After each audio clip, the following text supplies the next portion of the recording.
Muy buenos días, profesora Ana María Córdoba. Hoy con mi grupo, conformado por Tomás Pérez, Germán Araya, Bastián Flores y yo, Constanza Faúndez, vamos a presentarle cómo afectan los rayos X a nuestro cuerpo, relacionado con la química, y de igual manera lo relacionaremos con las ciencias biomédicas. Sin más dilación, comenzaré con la introducción.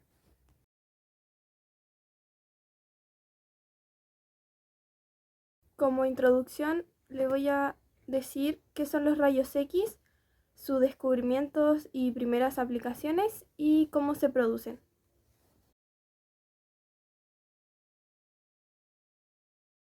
Los rayos X son una radiación electromagnética de la misma naturaleza que las ondas de radio, las ondas de microondas, los rayos infrarrojos, la luz visible, los rayos ultravioletas y los rayos gamma. La diferencia fundamental con los rayos gamma es su origen.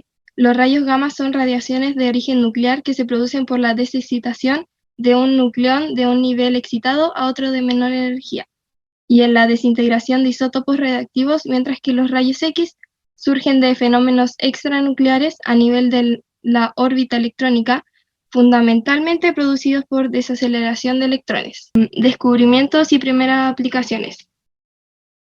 En 1895, Wilhelm Röntgen descubrió los rayos X y con ello se abrió una amplia ventana de posibilidades al mundo. El 16 de enero de 1896, el New York Times publicó una radiografía de la mano de la señora Röntgen, y ya en febrero de 1896 se utilizaron los rayos X en medicina para observar los huesos rotos, y la primera observación de este tipo fue una fractura en el brazo de un paciente, que se llevó a cabo por dos médicos en el Dartmouth College en los Estados Unidos. ¿Cómo se producen los rayos X? La producción de rayos X se da en un tubo de rayos X, el cual puede variar dependiendo de la fuente de electrones y pueden ser tubos con filamento o tubos con gas. Los rayos X, como se mencionó anteriormente, son un tipo de radiación electromagnética. Se producen artificialmente en un tubo de rayos catódicos, donde un cátodo caliente emite electrones que luego son acelerados por una diferencia de potencial hasta golpear un blanco de metal a altas velocidades y producir algunos rayos invisibles. Estos rayos provienen en parte de la fluorescencia excitada en los átomos del metal y en parte del llamado efecto de la radiación Bremsstrahlung. Este último efecto aparece como el resultado de los rápidos cambios de dirección de los electrones en las proximidades de los núcleos atómicos del metal.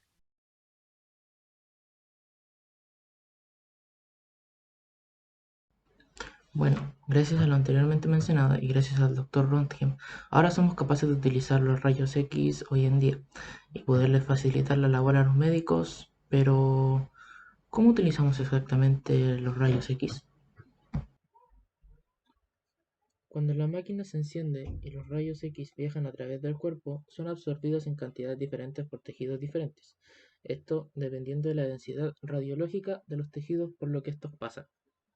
La densidad radiológica se determina tanto por la densidad como por el número atómico de los materiales usados para las imágenes. Por ejemplo, estructuras tales como los huesos contienen calcio, que tiene un número atómico más alto que la mayoría de los tejidos. Debido a esta propiedad, los huesos absorben fácilmente los rayos X y, por lo tanto, producen un alto contraste en el detector de rayos X. Como resultado, las estructuras óseas aparecen más blancas que los otros tejidos contra el fondo negro de una radiografía. Por lo contrario, los rayos X viajan más fácilmente a través de los tejidos menos densos radiológicamente, tales como las grasas y los músculos, así como a través de las cavidades llenas de aire como los pulmones. Estas estructuras se muestran en tonos grises en una radiografía. Algunos de los ejemplos de su uso podrían ser las mamografías. Las mamografías son un tipo de radiografía en el seno que se utiliza para la detección y el diagnóstico de cáncer. Los tumores tienden a aparecer como masas regulares o irregulares, de forma que son algo más brillante que en el fondo de la radiografía. Las mamografías también pueden detectar pequeñas partículas de calcio, llamadas microcalcificaciones, que aparecen como manchas muy brillantes en una mamografía. Aunque por lo general benignas, las microcalcificaciones pueden indicar la presencia de un tipo específico de cáncer. La tomografía computarizada. Combina la tecnología tradicional de los rayos X con el procedimiento de una computadora para generar una serie de imágenes de cortes transversales del cuerpo que más tarde se pueden combinar para formar una imagen de rayos X en 3 dimensiones. Las imágenes por TC son más detalladas que las radiografías simples y dan a los médicos la posibilidad de ver las estructuras dentro del cuerpo desde muchos ángulos diferentes. La fluoroscopía utiliza rayos X y una pantalla fluorescente para obtener imágenes en tiempo real del movimiento dentro del cuerpo o para ver los procesos de diagnóstico, tales como el seguimiento del camino de un medio de contraste inyectado o ingerido. Por ejemplo, la fluoroscopía se utiliza para ver el movimiento de los latidos del corazón y con la ayuda de medios de contraste para el tratamiento del cáncer. Los rayos X y otros tipos de radiación de alta energía pueden ser utilizados para destruir tumores y células cancerosas al dañar su ADN. La dosis de radiación utilizada para tratar el cáncer es mucho mayor que la dosis de radiación que se utiliza para las imágenes de diagnóstico. La radiación terapéutica puede provenir de una máquina fuera del cuerpo o de un material radiactivo que se coloca en el cuerpo, en el interior o cerca de las células tumorales, o se inyecta en el torrente sanguíneo.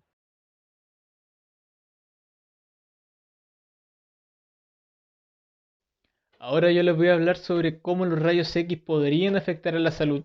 Sabemos que el uso de los rayos X en el cuerpo no supone generalmente ningún tipo de problema, pero eso es porque nuestro cuerpo está capacitado para recibir cierta cantidad de radiación.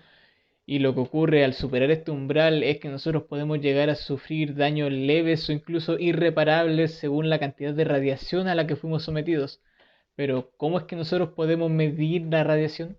Para poder medir la radiación ionizante en términos de cuánto daño puede causar, se utiliza la dosis efectiva. La unidad para poder medir esta dosis es el sievert, que toma en consideración el tipo de radiación y la sensibilidad de los órganos y los tejidos. Eso sí, lo que tiene es que el sievert es una unidad muy grande, así que es mucho más práctico y conveniente utilizar unidades menores, como lo puede ser el milisievert o el microsievert.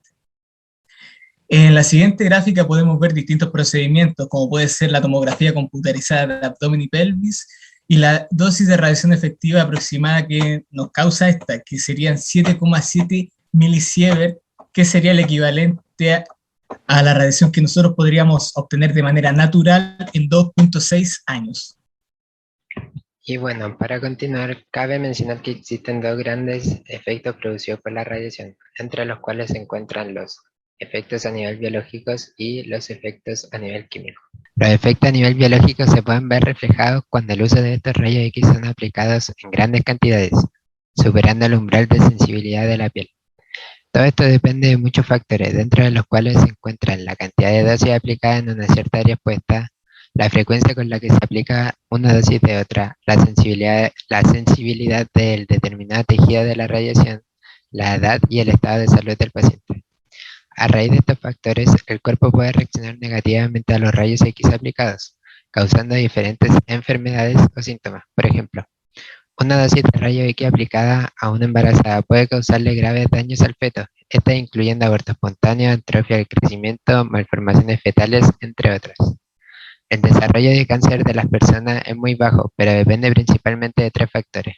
La edad, que mientras más joven, más es el riesgo a la exposición de rayo X, el sexo y la cantidad de dosis, la cantidad de dosis de radiación aplicada. Este riesgo aumenta a medida que el paciente se le expone más a exámenes con presencia de rayo X. La posibilidad de desarrollar cataratas y quemaduras en la piel, pero estas solamente es a niveles extremados altos de exposición a la radiación. A nivel químico, por lo general los rayos X aplicados en grandes cantidades liberan un tipo de energía a la cual es la radiación ionizante.